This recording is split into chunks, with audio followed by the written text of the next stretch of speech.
Hello, good day, and it's great to see you back here on the channel Northworthy Sagas and Stories, as you very well know.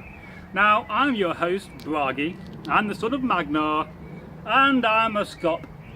I'm a poet, and I'm also a Viking warrior, and I'm here with my very good friend Egil Thorson, warrior, merchant and storyteller. Now, can you tell people what does it actually do? Well, at the moment I'm just doing some maintenance on a bit of kit, and this is Egil's knife. I've got some nice little scissors there, and this is a very old design, but these are also very modern. You can still buy these, and these are actually a pair of bonsai shears. Well, actually they're good for people with big hands like me. I mean, I've got two hams on the end of my arms. And what Give I it got, a bit of oil. I got a bit of Irish linen thread, which I waxed up. And we have Egil's knife here, but as you can see, the threads are coming to go. And this is all talking about in this video about maintenance of kit and why it's important that you look after your kit. Well, to be honest with you, that stitching has been 15 years at least. Oh, it's done a good job then. Oh yeah. We'll tie a knot in there.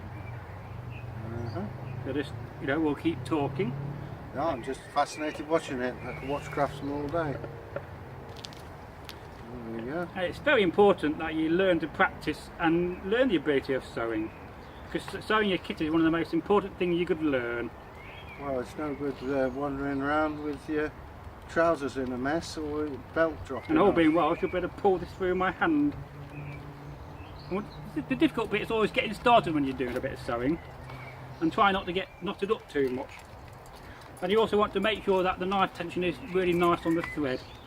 And for this thread we're going to do a kind of a Viking sewing technique. Right. Because I forget the name of, there's quite a few different ways you can do it. And it certainly is, in my opinion, one of the most important things you could learn as a reenactor. Well, yeah, I mean, the thing about anything like this we're wearing, if you're not comfortable and it falls to bits, then it's not worth wearing. I mean, what we're doing here, we could wear this all day, and some days we have had to. Oh yes.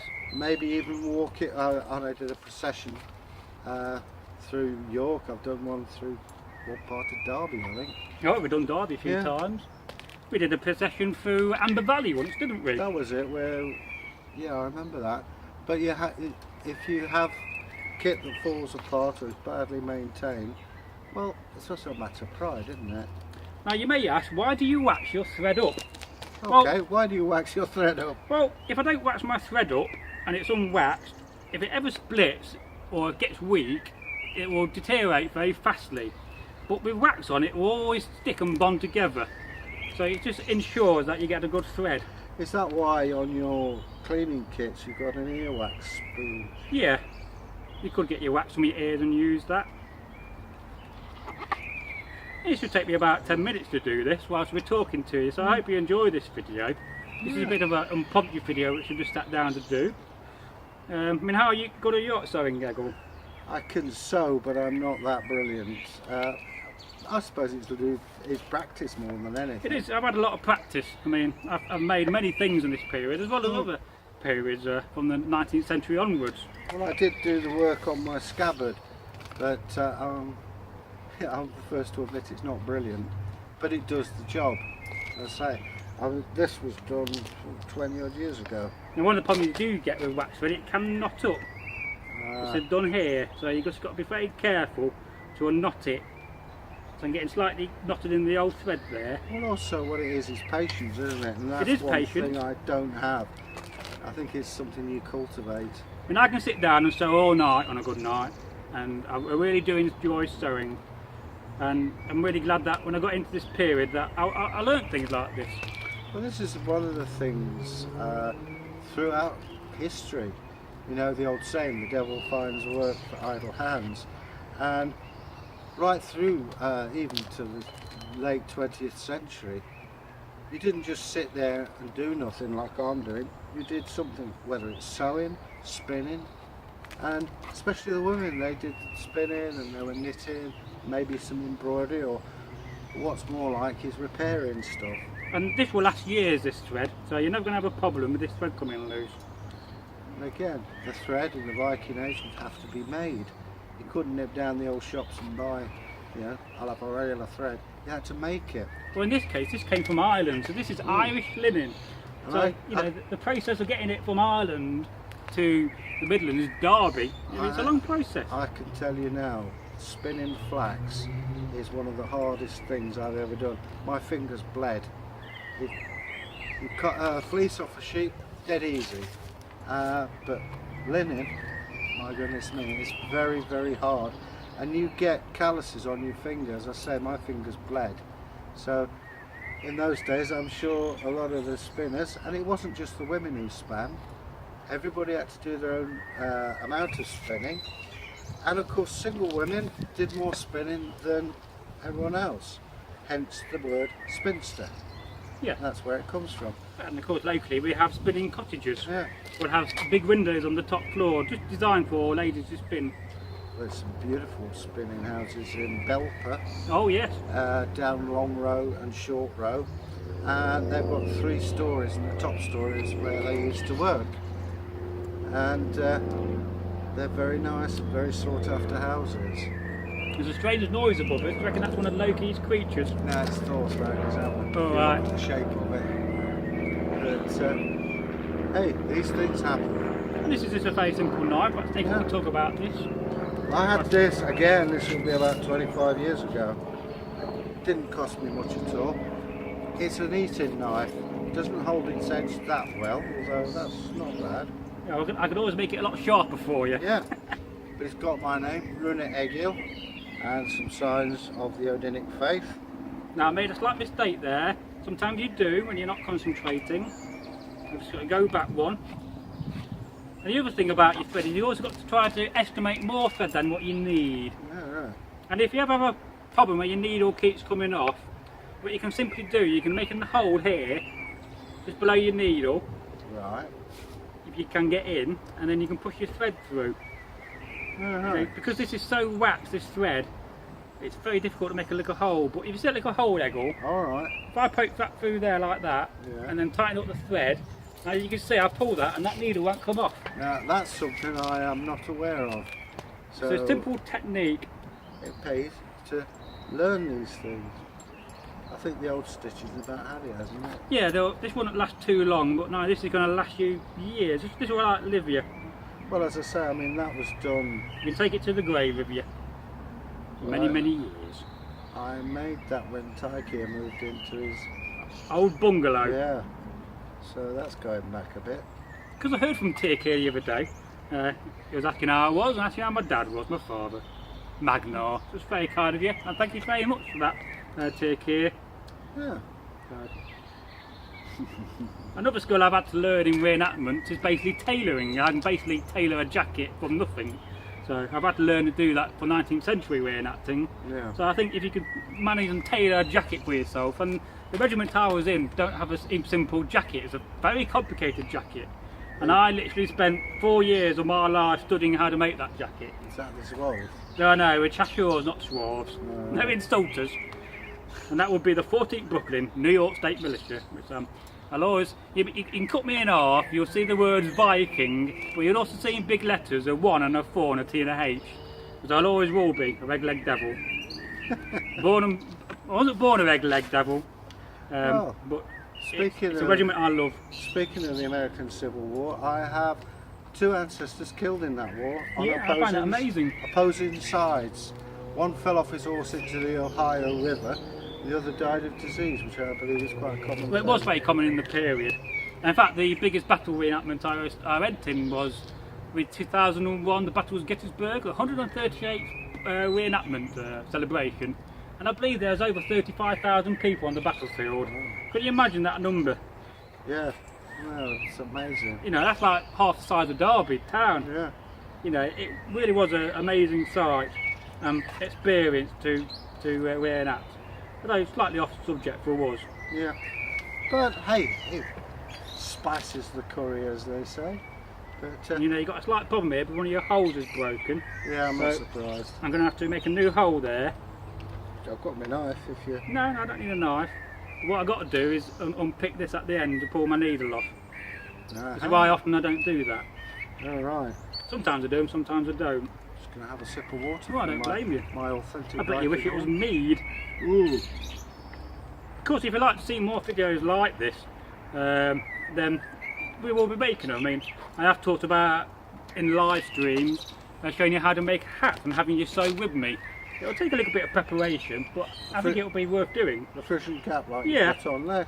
They're not as difficult as you might think. I have made them in the past, but Although generally when you start crafts, you start something small, you know, you might make yourself a rectangular pouch. You have one somewhere. well, mine's just a bag. I've got my fire starter bag and my other bag down here. But hey, cracking along nicely. Yeah, we're getting there. See, I actually enjoyed embroidering. Yeah, and I never tried embroidery yet.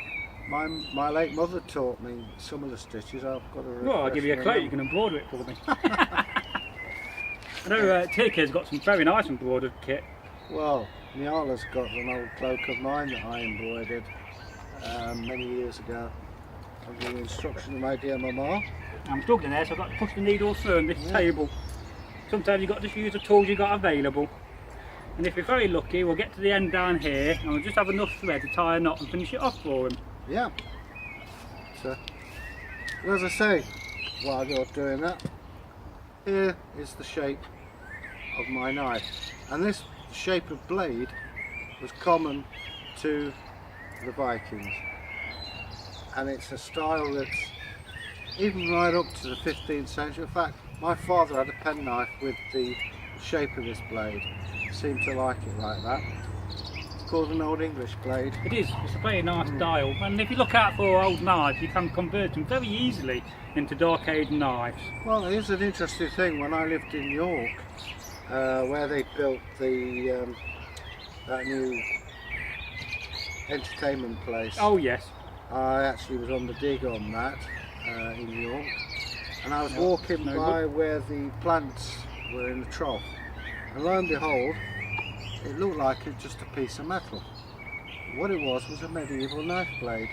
Would you believe that? Which I gave to the archaeology people at York. They weren't very happy about taking it, but I insisted they did. But it was just a length, a bar, flat piece of metal, about a bit longer than this, and just cut off at about a 45-degree angle. Of course, normally I'll be using an awl to pierce a hole. I didn't really expect to have to use one for this, but it's just a couple of holes that's just gone. Well, I mean, it's getting on a bit, so it doesn't matter us anything. No, but we're nearly there. And we'll just keep talking while we do this. But this is the sort of craft that you would do at home. You've done your ploughing or farming, and you're waiting for the night to come down. Maybe you're waiting for your dinner, I don't know. But you'll be doing this sort of thing, maintenance. Yeah, this is a job around the fireplace. Or even on a night like this outside, with your horn of outside mead your long house. Yeah, just passing the time of day. Making a good job of it. Use my grab handle there to push the needle through. It's getting a bit tight. You see, one thing we did notice, everybody, when you talk about the crafts in the past, Vikings or whatever, are beautiful examples. Not always the case. No. If you go to Jorvik, you can see where they used to make wooden bowls and cups like this one here. And this would be done on what's called a pole lathe. Yep, bit of wood there, and this would be on a spindle powered by a tree branch. And we used to find the cores of them, but also ones where the craftsman had stuck his chisel through the side. And the finest example, Jorvik, I loved it. What's your horn? You got what you drink? Oh, right. You've got a wet leg now. But It's authentic. it's a good example. If you look, it's a proof for making coins. And it's fantastic. Detailed head and inscription. Trouble is, it's back to front. You carve it back to front, so when you stamp it out, it comes the right way around. And it was folded up and thrown out the window. So it's like I say, this poor man, when he was alive, was known as the one who got it wrong, and even after his death today, he's known as the one who got it wrong. You're doing all right there, Yeah, mate. your hole's getting a bit tight there. Ooh. You haven't cut yourself, have you? No. You do cut yourself doing this now and again. I got plenty of scars on my hands from authentic Dark Age knives, including one on my finger from Westow, the Anglo-Saxon village. Well, I remember once I was sewing some shoes up, watching Wimbledon. I had a thing for Gabriele Sabatini. And whilst I was looking at the aforementioned lady, I stuck my finger with the needle. It can happen. In the space of 3 hours, my finger was the size of a Mars bar. I remember actually, I think I saw Taiki. I went to hospital, had some penicillin, but it made me think. In our Viking times, had you done that, I'd have probably had my finger or hand chopped off. Well, it could have killed you, couldn't it? Yeah. Simple wound, like, and one needle in your hand. Yeah. You know, in those days. And that was just a matter, literally, of what, 2-3 hours. It would have gone from, ouch, that hurt, to, good grief, my finger shouldn't be like that. I've got very tough hands, because I've done a lot of work in them. So. I have kitten soft hands. I won't stroke them. As an actor, you have to. See, I impressed a design on that. Yeah, this is embossed, and you do this by you put your leather in hot water until it softens, and then you emboss your pattern in with a blunt tool, and then when it dries, it will set in it. And this is quite a light embossing, so you needed to put this in much hot water. Really. I put it in cold water actually, and for modern purposes, if you have a biro ballpoint pen that doesn't work, that's what I used on that. Or old disposable lighters. You take the wheel out. You've got a double knurling tool that you can use as well. Not authentic, I know, but like. Yeah, I've got to use that, push it through there. But like you said, you have to use the tools you've got. Sometimes you get to a point where you can't get your needle through, and you need a pair of pliers, which I don't have. I've got a pair, but they're upstairs. But you keep wiggling it. Eventually, you'll get the thread through. And I hope we've got enough thread here. I may not. We'll find out in a minute. We're getting close now. Still a better job than mine. Well, it's a pleasure to do it for you, Eggle. Pleasure to lay you.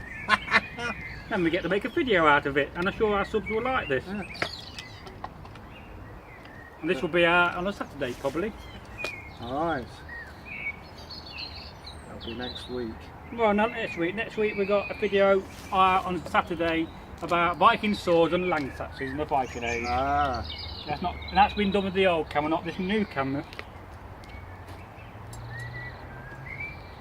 That's looking very sturdy. Yeah, so you can see there you've got a nice white thread. So over time it will dull down. Yeah. One thing we forget about thread is that authentically threads fade. Yeah. So if you're doing a uniform and you have a red thread, over time that red thread will turn pale. Yeah. Well, I mean, look at the remnants you've got on there. It's brown, isn't it? Well, yes. I mean, that would have originally been white with use and treatment of the leather. That's the good old days when you could actually go to the market and buy wax thread. And there nowadays you've got to make your own. I haven't seen any for ages. I did have a block of beeswax as well. Well, I've got some beeswax for you, but I've got to put it in the fridge first to get rid of any disease from rats. Oh, lovely. I might save it for some lost wax casting if I ever get back into that again. It's amazing the skills that you actually got. I mean, you do castings, you work on a forge, you do woodworking, tailoring, and You've already got to be careful not to put your hand needle through your thumb. Yeah. Speak through experience, as I say. Thank you, Gabriella. There we go. There we are, nearly done on that one. We've got we might run out of thread, but don't worry, it's no biggie. Let's see, I've got to literally push this through on this cup. And then wiggle it about, and keep wiggling it, do the wiggle. Well, that could be an idea for a video on how to make a scabbard for your knife. Now, I'm not using an authentic needle, I am using a steel needle, and the reason why is if I use a bone needle, it'll break. I don't have many bone needles, and they're expensive to buy. Well, I've made them in the past, but they wouldn't be able to cope with a job like that. No, at this point it will break. I've even had metal needles break, especially around the eye. Yeah, but they do get weak over time. Well, it's like everything else. Yeah, make sure that's not moved. Alright. It's just about being consistent with your sewing. I think this is a good idea that we could do other things as well. You know, skills you learn, I mean that is very useful. Oops. And you learn these little techniques of pushing the needle through and how to thread your thing, catching my... In fact, I've got a big bag of silver there, look. Yeah. Yeah. Rich man. I've seen bigger bags of silver. Yeah, well, just a small town Viking. Don't have any gold, I'm not that rich. Not yet. This one's a tough one, this one. Yeah. Even wiggling it doesn't want to come through. Come on. So I'll push it through with the back of the knife. No, because it's already through. It's just Awkward. caught. So when you get to this situation, you've just got to keep trying to manipulate it as best you can. And the problem with wax thread, it makes your hand slightly sticky and slightly slippy. So what we're going to do for this, put the needle down again. We need a harder surface. I mean, it'd be interesting really, I think, for the viewers to see us doing some spinning sometime. Oh yeah, you've got an idea for a spinning meme, haven't you? Yeah, well I mean also it's things like, there are reenactors out there I'm sure who wonder how to make kit. You're the guy to show it. Yeah, yeah, it wasn't what I planned to do on the channel. Well, it's all part of it though, isn't There it? we go, we've got that through. There you go, you're done now, haven't you? Well, I've got this back section to do, but I'm just going to get to this section and call it a day for that, because it's been a long video so far. We're running out of things to say. Well, I haven't. Well, I can always keep talking. I can talk for all England. Or even Norway. Yeah. There's that silence. Silence is golden, so they say. I was listening to the Pretty Bird song. I wish my bag of silver would behave. Never spend it. I'll make it into hack silver. Make it into jewellery. I might make you a bracelet out of it one day. You've got that one there, viewers. I've got yours to repair. Remember your arm one? Yeah, the snake one. I think I can put 2 copper rivets in that and put it back together for you. How about it? Yeah, migration period. That was made by an ex-member of our group. Yeah, I'm sure remain nameless. The nameless one. I mean, the history of the Derby Viking group is a saga on its own, isn't it, really? Yeah, well, I mean, I joined it relatively late, in late 99, 98, I think. I joined in 1991. I was in the Jorvik troop at university, and I was transferred to Derby. And I met Tyke here for the first time. I was in the Bay Horse in York. Oh yeah, you've not looked back since. Well, we've had some good times, we've had some bad times, but it's like any community, it's just things happen, things don't happen, you know. So we can get this one through to end this sewing bit. My life would have been very, very different had I not joined Derby Group. And we're just hoping, we're just waiting for the moment for the vlog video to end, which I will be uploading today, but this, of course, it will be in the past on this video. By then we've probably got vlog 7 done by then. Now it doesn't want to go through that. Run your scissors, Tel. Yeah, well, if I had some pliers in my pocket, I need to make an authentic set. Yeah. Which of course you just broached the subject. If you wanted a tool, you made it. Well, of course you so. I mean, one of the most important craftsmen would have been the blacksmith, I've always thought. I mean, without the blacksmith, you couldn't really make anything, you know. Well, even wooden shovels had to have metal bits around the edge. Oh yeah, if you wanted them to last. Let's face it, being a blacksmith is better than working as a farmer. X hours a day for very little return. Yeah, no matter what, I can't get this through. Well, I'm going to finish that off camera now. Okay. Well, I've done most of it. I've just got to do this section here. And probably in the next vlog we'll show you the finished product. Yeah, sounds good to me. I'll give you that. Because Zegel needs this in the week, don't you? So, Well. and you won't have any more of this knife issue popping out. Oh, I wish you could say the same for the big Well, one. what you're doing here, you put a thread in there. I could sort that for you. You can do 2 things. You could have a bead on a bit of string, and it will lock that off, make it secure for you. Well, and we should stop that from falling out. This is how it came. Yeah, I think we'll just put a thread in there. a simple thread that will sort that for you. So Okay. anyway, so if you enjoyed this video, then you know what to do. Please leave us a comment. I don't know when it's going to be published. It'll be on a Saturday, I expect. And don't forget, if you're new to the channel, then please go and subscribe. And above all, click the notification bell. By doing that, you'll always be notified of when we publish our content. And always leave us a comment. We're always glad to hear from it. We get so many, but we're always happy to see them. And we try and answer them. If we don't answer them on camera, we've looked at them. Yes. You know, because there are so many. I will reply to every comment. Sometimes it can take a little bit of time to do so. I'm a busy lifestyle. But even when we get thousands of comments, I will make the time to reply to them all, because I think it's the right and decent thing to do. Good manners. And your comments make the content great for us, you know. It gives us that buzz and thrill to carry on, which we will do. We're not going to quit, are we, Errol? We're going to carry on. So we'll see you in the next video. Story, folk tale, or a saga, who knows. And it's goodbye from me. And it's goodbye from him. Goodbye. Goodbye. So here's the finished product.